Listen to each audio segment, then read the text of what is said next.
नमस्कार दोस्तों, आज हम एक बेहद महत्वपूर्ण विषय पर चर्चा करने जा रहे हैं, आत्मज्ञान, सेल्फ नॉलेज। हम सभी अपने जीवन में कई तरह के अनुभवों से गुजरते हैं। कई बार खुशियां मिलती हैं, तो कई बार दुख भी। इन सब के बीच खुद को समझना, अपनी कमजोरियों और ताकतों को जानना बेहद जरूरी है। आज के इस वीडियो में हम आत्मज्ञान के 4 सबसे महत्वपूर्ण पाठों के बारे में विस्तार से जानेंगे। ये 4 पाठ हमारे जीवन को बदलने की क्षमता रखते हैं। ये है, पहला है, desire is the deadliest disease. इसका मतलब है, इच्छा सबसे खतरनाक बीमारी है। क्या आपने कभी सोचा है कि हमारी इच्छाएं हमें कितना परेशान कर सकती है? दूसरा है, infatuation is the greatest enemy. इसका मतलब है, मोह सबसे बड़ा शत्रु है। मोह यानी आसक्ति, ये हमारे जीवन में कितनी बड़ी समस्याएं पैदा करती है। तीसरा है, anger is the hottest fire. इसका मतलब, क्रोध सबसे तीव्र अग्नि है। क्रोध हमारे मन को कैसे जलाता है और हमारे रिश्तों को कैसे नष्ट करता है। चौथा है, self knowledge is the greatest happiness.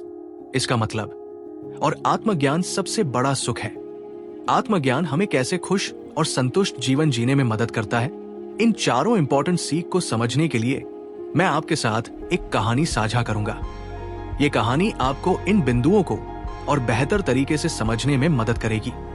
तो चलिए शुरू करते हैं और आत्मज्ञान के इस रोमांचक सफर पर निकलते हैं। बहुत समय पहले एक छोटे से राज्य में आर्यन नाम का एक युवा राजकुमार रहता था।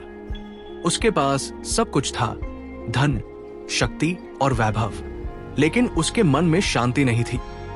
उसकी इच्छाएं, क्रोध और भ्रम उसे बेचैन किए रहते थे।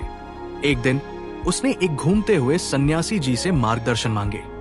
सन्यासी कहते हैं, राजकुमार, यदि तुम शांति पाना चाहते हो तो तुम्हें अपने भीतर के 4 दुश्मनों पर विजय पानी होगी। सुनो, मैं उनके बारे में बताता हूं। सन्यासी समझाते हैं, इच्छा एक बीमारी की तरह है। शुरुआत में ये सुखद लगती है, लेकिन धीरे धीरे ये तुम्हें खा जाती है और खाली छोड़ देती है। जो तुम चाहते हो उसे छोड़ दो, तभी तुम ठीक हो सकते हो।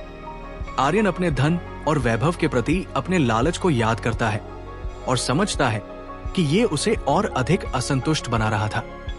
सन्यासी कहते हैं, मोह हमें अंधा कर देता है, चाहे वो लोगों, शक्ति या दिखावे के प्रति हो।